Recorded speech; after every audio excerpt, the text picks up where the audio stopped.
గమనించాలి. అవకాశం లేని చోట దేవుడు అద్భుతం చేసి తన బిడ్డలకు సహాయం చేస్తారు. అంతే కదండి. అవకాశమే లేని చోట దేవుడు అద్భుతం చేస్తారు, తన బిడ్డలకు సహాయం చేస్తారు.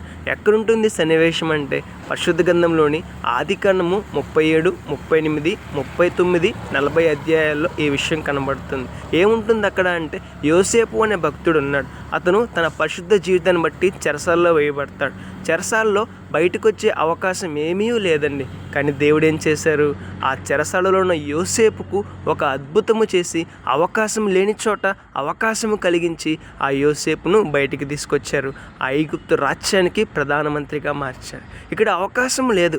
యోసేపు బయటికి రావడానికి, చెరసాల నుండి విడిపించబడడానికి అవకాశం లేదు. కానీ దేవుడు తగిన సమయంలో ఒక అద్భుతం చేసి అవకాశమును ఏర్పాటు చేసి యోసేపును బయటికి తీసుకొస్తారు. గొప్పగా అతన్ని మారుస్తారు.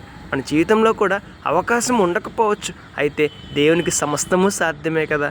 అవకాశం లేని చోట అద్భుతము చేసి తన బిడ్డలకు దేవుడు సహాయం చేస్తారు. మరి మన విశ్వాసం ఎలా ఉంది?